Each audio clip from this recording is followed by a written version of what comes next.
لائق صد احترام علماء ذویل احترام سادات کرام، السلام علیکم ورحمۃ اللہ وبرکاتہ۔ الحمدللہ الحمدللہ الحمدللہ رب العالمین،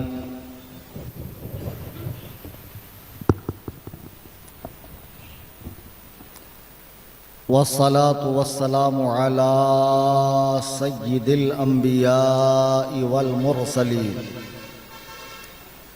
وآلہ واصحابہ الطیبین الطاہرین، لعنت اللہ علی الرافضین المرتدین الی یوم الدین۔ اما بعد، قال اللہ تبارک و تعالی فی القرآن المجید والفرقان الحمید، فاعوذ باللہ من الشیطان الرجیم، بسم اللہ الرحمن الرحیم۔ یا ایہا الذین آمنوا لا تتخذوا آباءکم وإخوانكم أولياء إن استحبوا الكفر على الإيمان ومن يتولهم منكم فأولئك هم الظالمون۔ قال رسول الله صلى الله عليه وسلم يكون في آخر الزمان دجالون كذابون يأتونكم من الأحاديث بما لم تسمعوا انتم ولا آباؤكم فإياكم وإياهم لا يضلونكم ولا يفتنونكم، او كما قال علیہ الصلاۃ والسلام۔ میرے نہایت واجب الاحترام بزرگوں، دوستوں، بالخصوص صاحب سجادہ ناشر مسلک اعلیٰ حضرت پر بازوئے سرکار تاج الشریعہ عالم اسلام کی ایک موقر اور عظیم ہستی حضور پرنور الحاج الشاہ حضرت العلامہ سید غیاث الدین قادری ترمذی دامت برکاتہم القدسیہ، اور آستان عالیہ پہ حاضر علماء کرام جو قرب و جوار اور دور و دراز سے بھی تشریف لائے۔ آئیے ہم اور آپ غایت ادب و احترام سے اپنی اور ساری کائنات کے مرکز عقیدت جناب احمد مجتبی محمد مصطفیٰ صلی اللہ تبارک و تعالی علیہ وسلم کی بارگاہ میں ہدیہ درود و سلام پیش کریں۔ اللہم صلی علی سیدنا مولانا محمد بارک وسلم۔ جیسے نقیب صاحب کی آواز متاثر ہے، خطیب صاحب کی آواز بھی متاثر ہے۔ نقیب صاحب بارگاہ کے حاضر باش ہیں، ہمیشہ فیض و کرم کی بارش میں نہاتے رہتے ہیں، یہ میرا پہلا اتفاق ہے، اور یقین جانیے کہ مجھے اس مقدس سرزمین سے اتنا ہی لگاؤ ہے جتنا کہ ہر رضوی کو ہونا چاہیے۔ یہ اور بات ہے کہ یہاں آرام فرمانے والے بزرگان دین کے اعراس اور ان کی ولادت اور ان کے کارنامے وغیرہ سے ہنوز میں ناواقف ہوں، لیکن بس اتنا مجھے معلوم ہے کہ یہ میرے اعلیٰ حضرت کے پیر خانے کا پیر خانہ ہے۔ اب اس سے زیادہ کیا جاننا ہے؟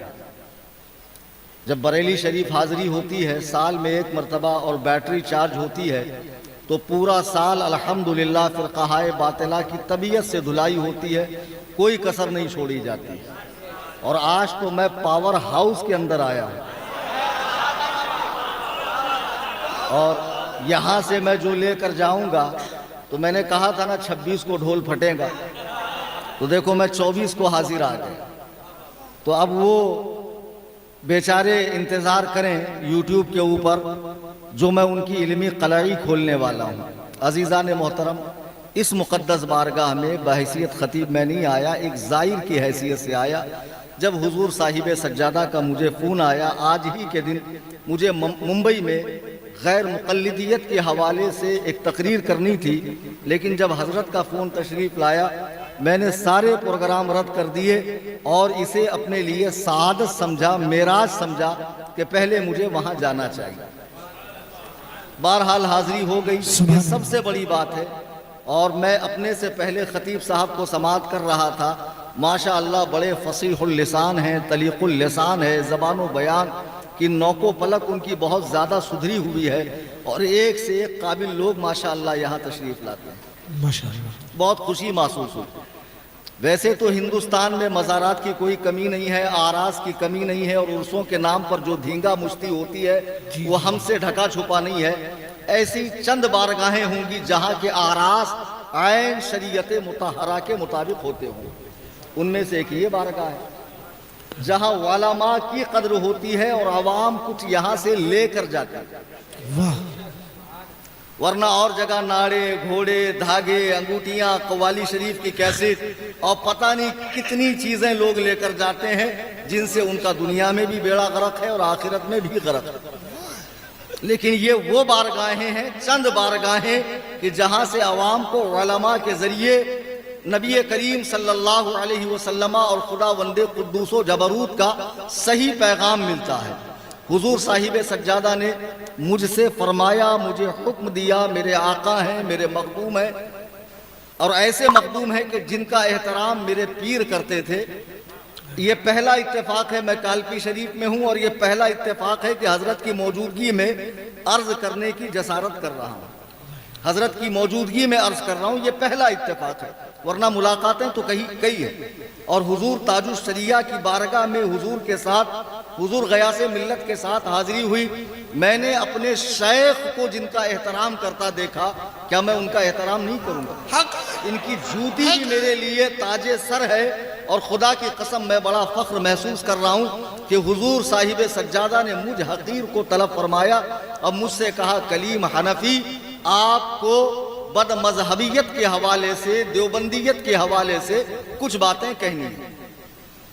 یقین جانیے اس سے پہلے ابھی جب مائک پر نہیں آیا تھا میں 2-3 باتیں کر رہا ہوں کہ بار بار کھانسی ہو رہی ہے۔ الحمدللہ اتنی دیر بول لیا لیکن ابھی کوئی ایسا محسوس نہیں ہو رہا۔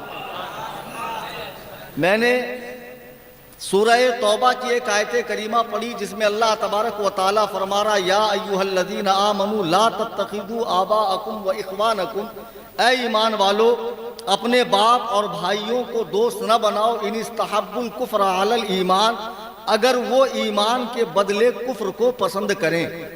آج جو لوگوں کا مزاج یہ بنا ہے، آن لائن دنیا میں ہزاروں لوگ اس وقت سن رہے ہیں، اور جب تقریر اپلوڈ ہو جائیں گی تب بھی ینگرز، یوتھ، نوجوان اسے سنیں گے، جو اسے بریلوی شدت قرار دیتے ہیں کہ یہ بریلویوں کی شدت ہے۔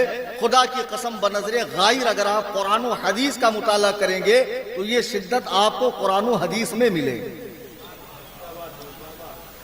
نبی اللہ سبحانہ و تعالیٰ ارشاد فرما رہا ہے کہ اے ایمان والو اپنے باپ اور بھائیوں کو دوست نہ بناؤ اگر وہ ایمان کے بدلے کفر کو پسند کریں۔ ظاہر سی بات ہے کہ قرآن کا جب نزول ہو رہا ہے تو اس کے پہلے مخاطب صحابہ کرام کی جماعت ہے، یعنی وہ خطاب صحابہ کو ہے۔ تو اس دور میں جو لوگ حلقہ بگوش اسلام ہو رہے تھے ان میں سے کئیوں کی رشتہ داریاں کفار سے تھی، تو تالیف قلب کے لیے قرآن کو اتنی اجازت دینی چاہیے تھی کہ بھئی جب تک سب لوگ داخل اسلام نہیں ہوتے نرمی کا معاملہ رکھا جائے، سختی نہ کی جائے۔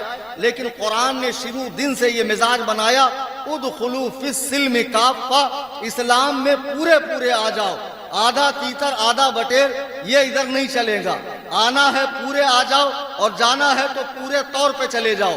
جیسا کہ اس آیت کریمہ کا موقع نزول کئی واقعات کو بتایا گیا، ایک واقعہ یہ بھی ہے، عبداللہ بن سلام جو یہودیوں کے بہت بڑے عالم تھے بارگاہ نبوت میں حاضر ہوئے اور عرض کی، یا رسول اللہ میں اسلام تو لانا چاہتا ہوں لیکن میں بروز شنبہ یعنی سنیچر کو اونٹ کا گوشت نہیں کھاؤں گا، چونکہ یہودی مذہب میں سنیچر کے دن اونٹ کے گوشت کی ممانعت تھی۔ جب آپ یہ بارگاہ رسالت میں عرض کر رہے تھے، بیان کر رہے تھے، بلبل سدرہ قرآن کی آیت لے کر اتر رہے ہیں کہ اے لوگو اسلام میں پورے پورے آ جاؤ، یعنی سابقہ ادیان جو منسوخ ہو چکے ہیں، ان کے احکام ختم ہو چکے ہیں، اب اس پر عمل نہیں کیا جا سکتا دین محمدی کے ہوتے ہوئے۔ آپ سوچیں جب صحابہ کو اتنا پابند کیا گیا، صحابہ کو اتنا ٹائٹ کیا گیا کہ اس میں ذرا سی لچک نہیں ہو سکتی، بلکہ کئی موقعوں پہ اللہ کے حبیب علیہ السلام کا ارشاد ہے کہ اہل بدعت یعنی گمراہ لوگ اگر بیمار پڑ جائیں تو ان کی عیادت کو نہ جاؤ، ان کی مزاج پرسی نہ کرو، اگر وہ مر جائیں تو تہجیز و تفکین کے معاملے میں شرکت نہ کرو، نہ انہیں کندھا دو، نہ ان کی نماز جنازہ میں شرکت کرو۔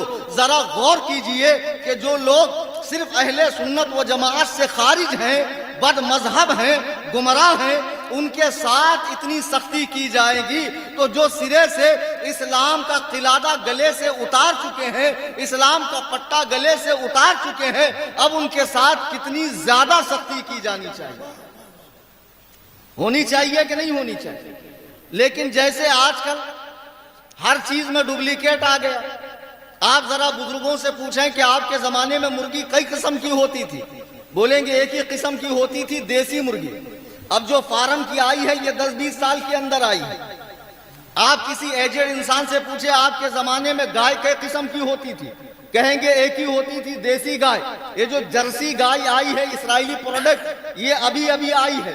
تو جیسے انگریز کم بخت نے ہر چیز میں ایک ڈپلیکیٹ نکالا ہے، ایسے ہی ملا میں بھی انگریز نے ڈپلیکیٹ ملا نکالا۔ جی، انگریز کے منحوس قدم پڑے، نبوت کے دعوے دار پیدا ہوئے، مہدویت کے دعوے دار پیدا ہوئے، شیخ الاسلام بننے لگے، حکیم الامت بننے لگے، قاسم العلوم والخیرات بننے لگے۔ غرض کہ آپ تصور کیجئے اس دور میں کہ انگریز کے منحوس قدم پڑتے ہیں، ایک ایسا شخص جو کورٹ کچہری میں ایک وکیل کے ہاتھ کے نیچے اسے کاغذ دینے کا کام کرتا تھا، پہلے وہ دعوی مجددیت کرتا ہے، پھر دعوی مہدویت کرتا ہے، پھر دعوی مثل عیسیٰ بن مریم کرتا ہے، پھر خود عیسیٰ بن مریم بنتا ہے، پھر ذلی نبی ہونے کا دعویٰ کرتا ہے، پھر ایک پہلو سے نبی اور ایک پہلو سے امتی ہونے کا دعویٰ کرتا ہے، اور پھر وہ کہتا ہے مجھ پہ وحی جو آتی ہے معاذ اللہ مجھ پہ 3 زبانوں میں وحی آتی ہے۔ مرزا غلام قادیانی کی بات کر رہا ہوں۔ اسی دور میں انگریز کا لگایا ہوا پودا دارالعلوم دیوبند، جہاں سے یہ ذہن دیا گیا ہے کہ بعد زمانہ نبوی بھی نیا نبی آ سکتا ہے۔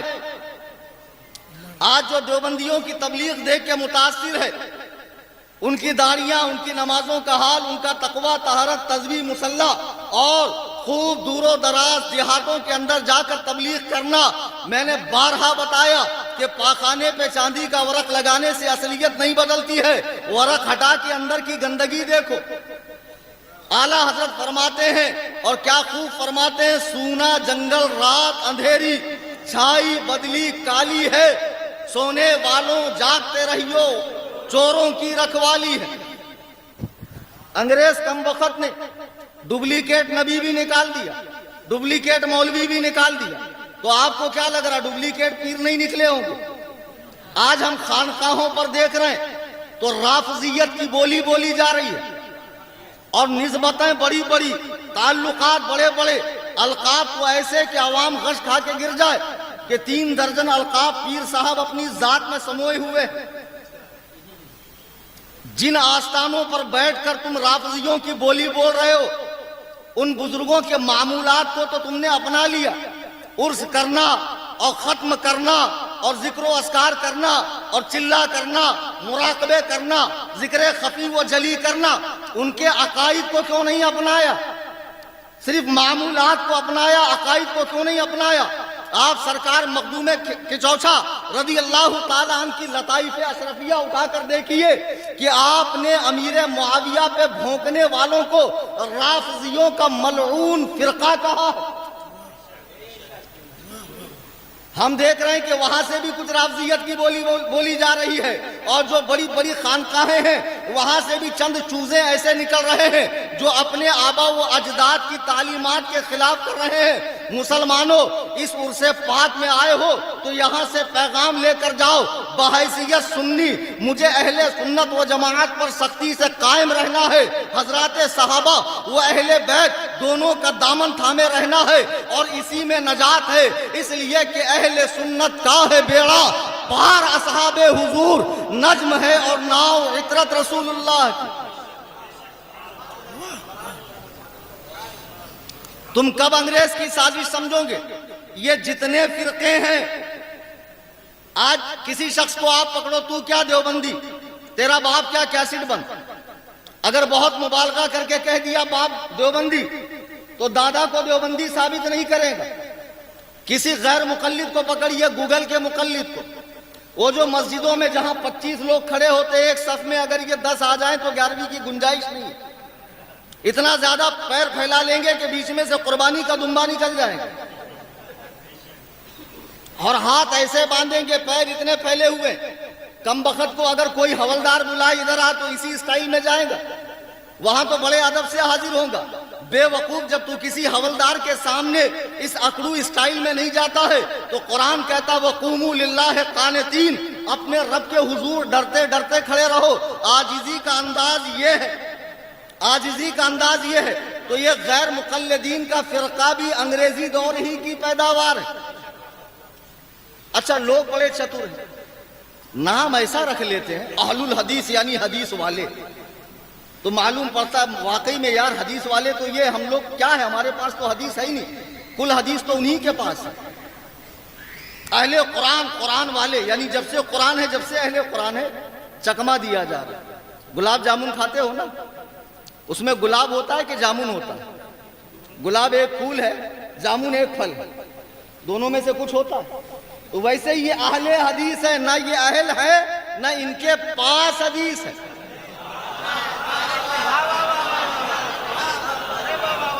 نہ یہ اہل ہے نہ ان کے پاس حدیث ہے۔ اور ڈھیٹ اتنے گدہ الذی خر دماغ بیدال کے بودم چغت البخارا اتنے بڑے کہ انسی ٹیپ لے کر ناپتے امام ابو حنیفہ آگے ہیں کہ میں آگے ہوں۔ اور میں تمہیں سچ بتا رہا ہوں، دیکھو لوگ آن لائن بھی سن رہے ہیں، یہ جو تنتنا ہے نا تمہارے ہاتھ میں یہ موبائل، یہ صرف اور صرف آپ کی دنیاوی ضرورت کے لیے ہے، دین سیکھنے کے لیے۔ خدا کی قسم میرے نبی فرماتے حتی اذا لم یبق عالما، جب دنیا میں کوئی عالم نہیں بچے گا نا، اتخذ الناس رؤوسا جہال، لوگ جاہلوں کو اپنا پیشوا بنائیں گے، جو شکلاً عالم ہوں، دکھنے میں عالم ہوں، لیکن فضلوا واضلوا، وہ خود گمراہ ہوں گے، لوگوں کو گمراہ کریں گے۔ ہم دیکھ رہے ہیں کہ آج یوٹیوب پہ چینل بنا کر 10x10 کے کمرے میں بیٹھ کر ایک صاحب ساری کتابیں رکھے ہوئے، ان کا کام تھا کیا؟ پائپ لائن درست کرنا، گٹر صاف کرنا، لیکن وہاں پر کام چلا نہیں مرزا پلمبر کا، تو یہاں آ کر تحقیق بگاڑنے لگے۔ میری رائے یہ ہے، میری رائے یہ ہے، میری تحقیق یہ ہے، میں نے جو پڑھا ہے اس کا خلاصہ ہے۔ ابے چغت البخارا، کبھی ہمارے سامنے آ کے عربی عبارت پڑھنا، جب علماء کے سامنے آتے تب کیا نکلتا؟ ڈپلوما، تب نکلتا ڈپلوما۔ بھگت بگلے تم کتنے قابل ہو ہم جانتے ہیں، سوجا ہوا آدمی صحت مند نہیں ہوتا، غبارے میں ذرا سی سوئی ٹوچ دو ساری ہوا نکل جائے۔ یہ بقراتی ان کے سامنے کرنا جو جانتے نہ، ورنہ ہم جانتے لوگ سعودیہ میں جاتے ہیں اونٹ چرانے، وہاں گاڑا گاڑا عین قاف ہا مبالغے کے قطب مینار پہ کھڑے ہو کر تمام اعضائے بدن کو حرکت دے کے حدیث میں نہیں آیا، ہم نے سعودی میں نہیں دیکھا، ضعیف ہے ضعیف۔ ماشاءاللہ اتنے بقرات لوگ ہیں۔ میں اپنے مدرسے کے آفس میں بیٹھا تھا، دیکھو میں آستانے پاک پر ہوں اور سچ بتا رہا ہوں۔ ایک صاحب ہمارے پاس لنگی بنڈی میں آئے، لنگی بنڈی میں خط لے کر آئے، مفتی صاحب خط پڑھ دو۔ ہم نے کہا آپ کو نہیں پڑھنا آتا؟ بولے نہیں، ہم کو پڑھنا آتا تو ہم آپ کے پاس آتے۔ تو میں نے کہا پڑھ دیتا ہوں۔ وہ تھے گوگل کے مقلد، غیر مقلد۔ اب خط کھولا، میں نے خط میں لکھا تھا سلام و دعا کے بعد معلوم ہو کہ ہم سب یہاں بخیر ہیں۔ دیکھو تم بمبئی گئے ہو پیسہ کمانے، پیسہ کماؤ، لیکن کسی مولوی کی بات سننا، تقلید کے جال میں مت پھنسنا۔ جو بھی مسئلہ پھنسے ڈائریکٹ کتاب اللہ اور حدیث رسول اللہ سے اپنا مسئلہ حل کر لینا۔ اب میں بس کرتا ہوں، اس لیے کہ جو صاحب خط لکھ رہے ہیں ان کو ذرا جلدی ہے، تم تو جانتے ہو کہ مجھے لکھنا نہیں آتا۔ اب میں حیرت کے سمندر میں ڈوب گیا، یا اللہ، وہ چغت البخارا کو لکھنا نہیں آتا، اس خر دماغ کو پڑھنا نہیں آتا، یہ لوگ حدیث قرآن سے مسئلہ نکالتے کیسے؟ ذرا غور کیجئے کیسے کیسے محقق پیدا ہو گئے، کیسے کیسے مدقق پیدا ہو گئے۔ ابھی وہ بنگلور کے مناظرے میں ایک 2 مالے کی ٹوپی پہن کر آئے تھے، ہاں، ارے ماشاءاللہ پیر صاحب کو دیکھ کر میں نے 150 مناظرے کیے، بتائیے کتنے قابل ہیں، 150 مناظرہ کی۔ یہ سب دھونس ان کو جمانا بابو جو تمہاری حقیقت نہ جانتا۔ حضرت سلیمان کی بارگاہ میں ایک مچھر آیا، کہا حضور میری ایک کمپلین ہے، آپ لکھ لیجئے۔ آپ نے فرمایا کیا؟ بولے کم بخت ہوا جب بھی چلتی ہے ہمارے پورے قبیلے کو بچھڑنا پڑتا، ماں ہندوستان میں، باپ پاکستان میں، میں قزاقستان میں، کچھ کیجئے۔ تو حضرت نے کہا جس کے اوپر تم نے مقدمہ کیا ہے اس کو بھی تو بلانا پڑے گا، ایک کام کرو رکو میں ہوا کو بلاتا۔ اس نے کہا واقعی حضور بلائیں گے؟ تو حضرت سلیمان نے کہا بات تو اس کی بھی سننی پڑے گی نا۔ تو اس نے کہا ایک کام کیجئے میرا کیس واپس دے دیجئے، اس کو معلوم ہے نا ہوا آنے کے بعد میں رکوں گا نہیں۔ تو ایسے بقرات جہاں جہاں آئیں آپ بریلی کے اسپیشل ٹرینڈ کیے ہوئے علماء کو بلا لیا کر، خدا کی قسم دلائل کے میدان میں، میدان مناظرہ ہو، خطابت ہو، کوئی ہو، امام اہل سنت کے یہ خدام، یہ غلام کسی میدان میں پیچھے نہیں ہٹتے۔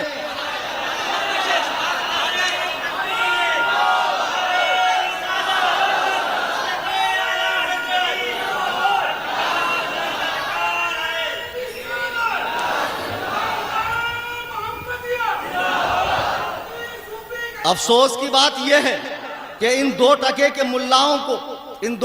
ملاؤں کو بڑی بڑی خانقاہوں کا سپورٹ مل رہا ہے۔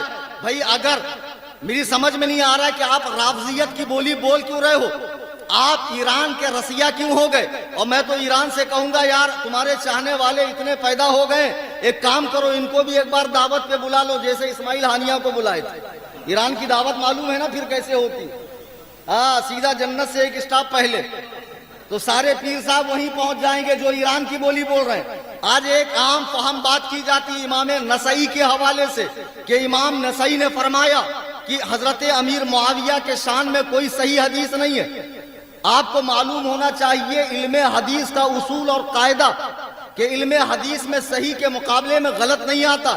یہ مفتی اشفاق صاحب بیٹھے ہیں، پوچھیے آپ، مفتی عادل ازہری صاحب بیٹھے ہیں، اور بھی علماء بیٹھے ہیں، علم الحدیث میں صحیح کا مقابل، ارے بولو بھائی، صحیح کے مقابلے میں غلط نہیں آتا۔ آج جو پیر صاحبان اپنے پیٹ العلوم کو حرکت دے دے کے کئی مالا کی تسبیح پہن کے 10 انگلی میں 20 انگوٹھی پہن کر یہ چونچ لال کر کے حلقہ مریدہ میں معرفت سے بھری، کوئی صحیح حدیث نہیں ہے۔ امام نسائی نے کہا ہے اللہ کی قسم میں اس عظمت والی بارگاہ میں جس بارگاہ میں فیض پا کر ذرے مہتاب بنے، آفتاب بنے، علم و فن کے کہکشاں چمکنے لگے، کوئی امام احمد رضا بنا، کوئی شاہ برکت اللہ بنا، بارگاہ میں ذمہ داری سے کہہ رہا ہوں اگر آن لائن سن رہے ہو اور تفضیلی گروپ کے متوالو، اے مولائیت کا نام لینے والو سن لو، اللہ کے عزت و جلال کی قسم امام نسائی نے جو کہا کہ امیر معاویہ کی شان میں کوئی صحیح حدیث نہیں ہے، تو تو نے کیا سمجھا سرے سے حدیث ہی نہیں ہے؟ صحیح نہ ہونے کا مطلب حسن حدیث ہو سکتی ہے، حسن لذات ہی ہو سکتی ہے، حسن لغیر ہی ہو سکتی ہے، ضعیف ہو سکتی ہے، علم الحدیث میں صحیح کے مقابل غلط آتا ہی نہیں ہے۔ کیا کہنے ورنہ حضرت امام ترمذی رحمہ اللہ نے حضرت امیر معاویہ کی شان میں حدیث بیان کر کے فرمایا یہ حدیث حسن ہے، اور امام ترمذی کا حسن صحیح ہوتا ہے۔ واہ واہ واہ واہ، لیکن کبھی تشریف لائیے مکتب میں، پڑھیے ہماری طرح قال اللہ قال رسول۔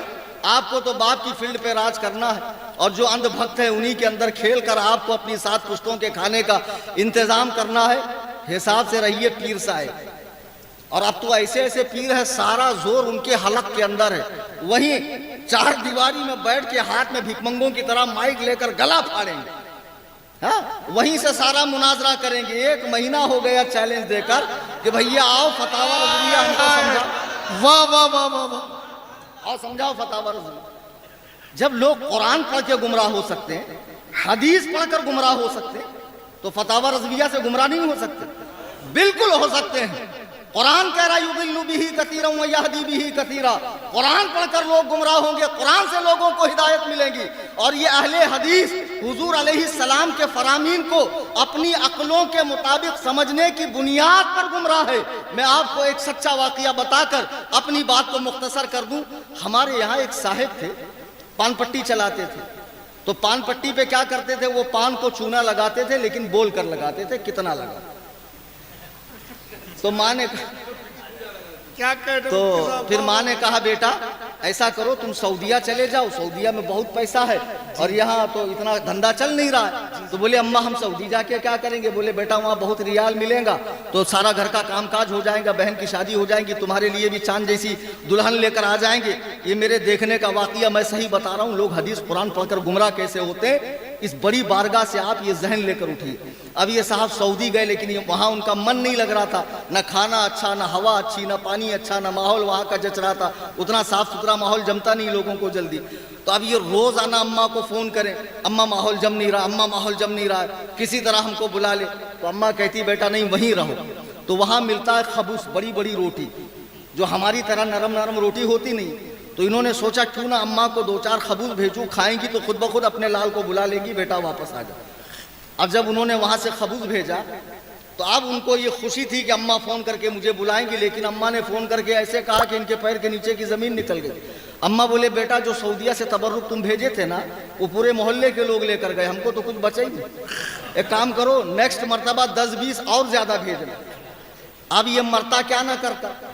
تو وہاں ان کا ویزا ایکسپائر ہو گیا، ان کو لگا دیا اونٹ چرانے کے کام پہ، وہاں کسی نے ان کو دے دیا مسند امام احمد، ہاتھ میں لے کر بیٹھے، خود ہی تحقیق کرتے کرتے اپنا بیڑا غرق کرنے لگے، خود سے حدیث پڑھنے لگے۔ امام سفیان بن عیینہ فرماتے ہیں لوگوں کا خود سے حدیث و قرآن پڑھنا اپنے آپ کو گمراہ کرنا ہے۔ قرآن نے صاف کہا فَاسْأَلُوا أَهْلَ الذِّكْرِ إِن كُنتُمْ لَا تَعْلَمُونَ، علم والوں سے پوچھو اگر تمہیں پتہ نہ ہو۔ 18 سال پڑھنے کے بعد بھی جب لوگ ہم سے مسئلہ پوچھتے ہیں نا تو ہم کتب فقہ کی طرف رجوع کرتے ہیں جی، اور وہاں مفتہ بھی قول کون سا ہے، راجح قول کون سا ہے، وہ عوام کو رکھتے ہیں۔ تو ہم نے بھی صرف فقہا کی آراء کو لوگوں کے سامنے رکھا، لیکن جب یہ وہاں سے تشریف لائے، یہ جھاپک جوا داڑا اور یہ بڑا پیٹ العلوم، یہ ماتھے پر شامی کباب، اور وہاں سے تشریف لانے کے بعد جب علامہ فخامہ اسامہ اوباما پاجامہ بن کر تشریف لائے محلے میں، کیا کہہ رہے ہو بابا؟ اب ان کو اتنا شوق ہوا حدیث قرآن پڑھنے کا۔ اب ماں نے کہا بیٹا جب تم اتنے بڑے حضرت بن کے آ ہی گئے ہو تو ایک کام کرو تمہاری شادی کرا دیتے، جی تمہاری شادی کراتے۔ بولے اماں شادی تو کرانا لیکن دیندار عورت سے کرانا، یہ صحیح کا واقعہ بتا رہا ہوں۔ کیا کہنے؟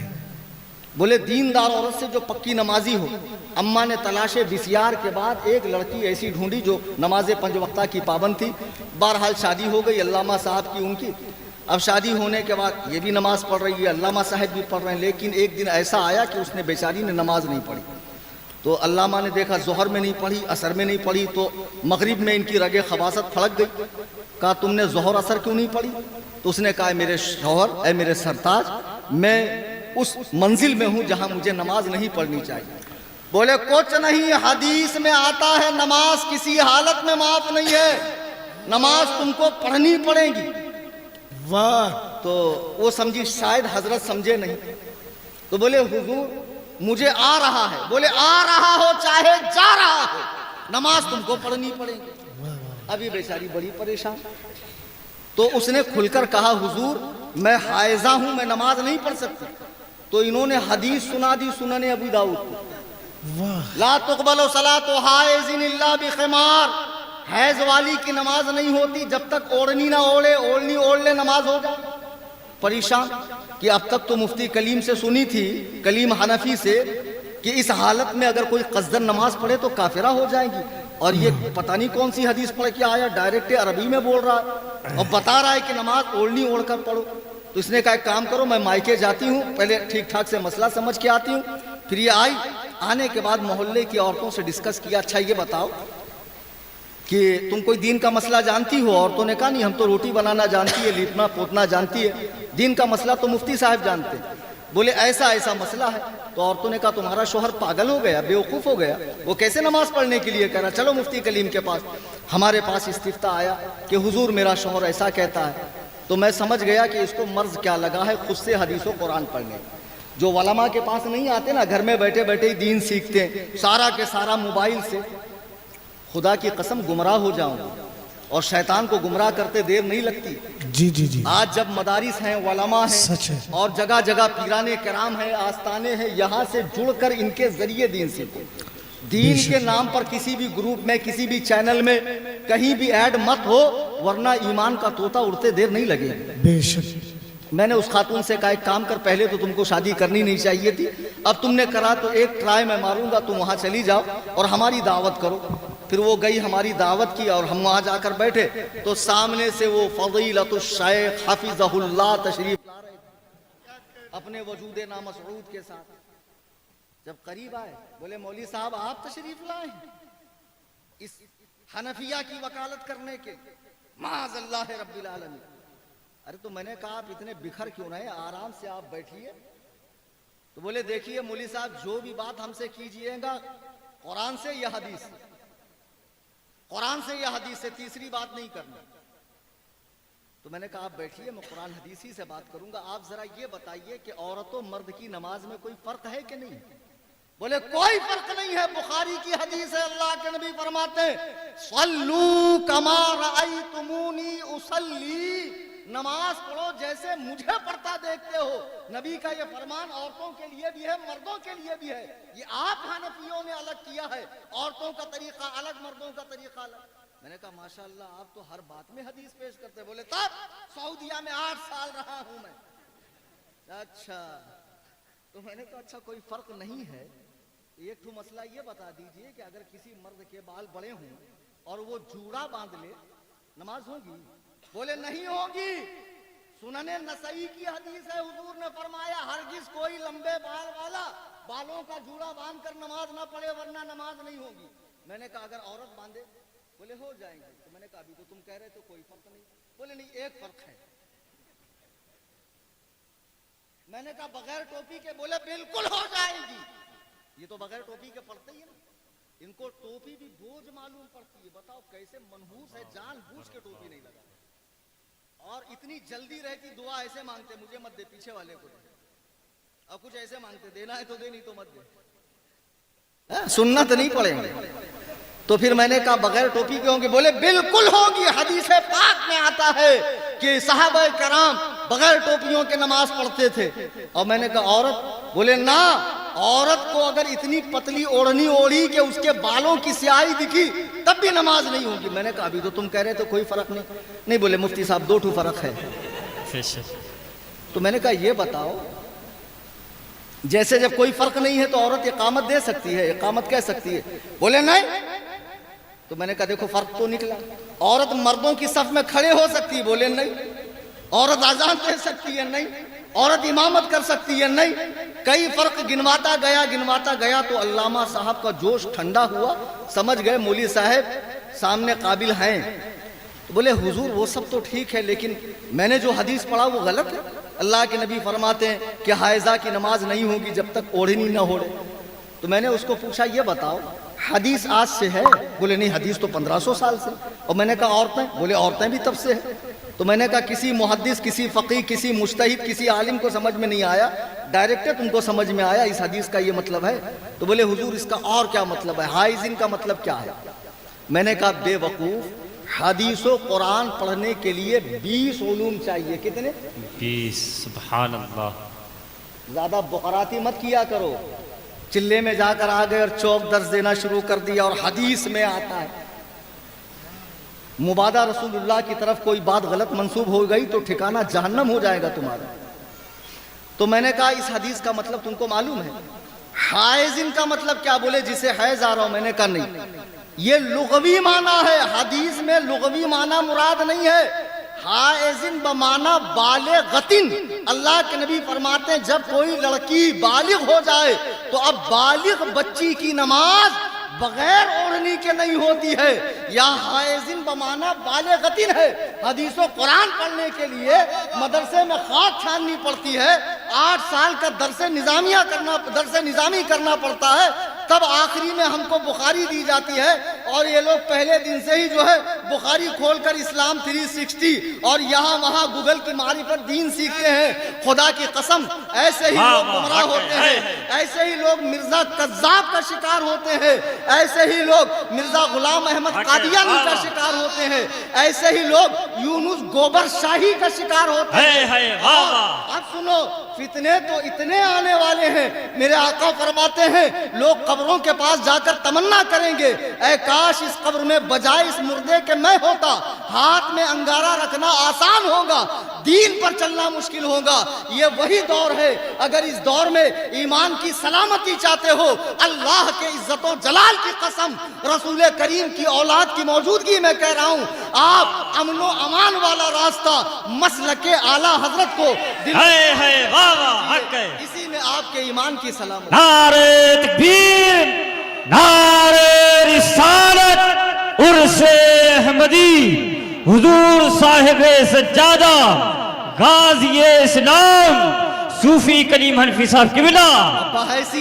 بحیثیت سنی ہونے کے اللہ و رسول کے جتنے دشمن ہیں, خواہ وہابیہ ہوں, دیابنا ہوں, اہل تشیع ہو, جتنے بھی ہیں, ان سے کوئی تعلق, کوئی علاقہ مت رکھیے. اور جو دیوبندیت گھس رہی ہے, رشتہ داری کے ذریعے بھی وہابیت کو مت آنے دو. بعض لوگ زیادہ قابل ہوتے ہیں کہ نہیں, لڑکی دے نہیں سکتے, لا سکتے ہیں. یہ کہاں سے تم کو جزیہ مل گیا مسئلہ؟ عالمگیری میں تو ہے جب تک مسلمان ہو کر 6 مہینہ اسلام پر اس کی استقامت نہ دیکھو, اس سے شادی کرنا جائز نہیں ہے نا. آج تو پہلے آتے ہی ماں باپ سے توڑتی, جو ماں باپ سے توڑتی ہے وہ اللہ رسول سے نہیں توڑ سکتی. ہم نے دیکھا عورتوں کے ذریعے بھی وہابیت آئی ہے. خبردار, رشتہ داری بھی نہیں, رشتہ داری بھی اعلیٰ خاندان والوں میں نہیں, اعلیٰ حضرت والوں میں. کسی اینگل سے بھی بد مذہبیت, وہابیت, دیوبندیت, رافضیت کو مت آنے دو. اور جیسے وہابی دیوبندیوں کو نہیں آنے دوں گے, اڑیا گڑیا لٹیا چٹیا ٹامک ٹوئیا, اس کی سہاگن اس کی ابھاگن, کسی کی جوگن کسی کی ناگن, کسی کی ودوا اور کسی کی کیا پتہ نہیں کیا کیا, انہوں نے مزارات اولیاء کے تقدس کو پامال کر کے اس کی حرمت کو پامال کیا ہے. ان سارے اڑیا گڑیا لٹیا چٹیا پیروں سے بھی ہوشیار رہیے. اور جو جامع الشرائط پیر ہیں, بے شک انہی کے دامن سے وابستگی اختیار کی. حضرت نے ایک فون فرمایا, میں نے کوئی بات نہیں, حالانکہ جو لوگ میرے مزاج سے واقف ہیں, میں کتنا سخت مزاج کا آدمی ہوں, جانتے ہیں یہ ہمارے شیخ ہیں, ہم ان کا احترام کرتے. میں نے اپنے شیخ کو ان کا احترام کرتے تھے, سبحان اللہ, جن کا احترام علماء عرب و عجم فرماتے تھے, ان کو میں نے ان کا ادب کرتے دیکھا ہے آل رسول کا. ایسوں کے دامن سے وابستہ ہو جائیے, ورنہ بہت ڈپلیکیٹ مال گھوم رہا ہے, پیر کی شکل میں, عالم کی شکل میں, مصلح کی شکل میں, مہدی کی شکل میں. اور اب تو کوئی قناعت نہیں کر رہا مولوی پر, مفتی پر. مفتی بھی ہلکا ہو گیا, اب تو مجدد پیدا ہو رہا ہے. وہ بھی جیسے جیسے آگے بڑھ رہے ہیں ان کی داڑھی کم ہوتے جا رہی. اب تو نبی بننے کی ہوڑ لگی ہوئی. مرزا نے کیا نبوت کا دعویٰ کیا, اسی کے فرقے میں 8-10 لوگوں نے اور نبی ہونے کا دعویٰ کیا. اب جرمن میں چلے جائیے, آسٹریلیا میں چلے جائیے, اللہ کے فضل و کرم سے میں نے 11 کنٹری کا وزٹ کیا ہے.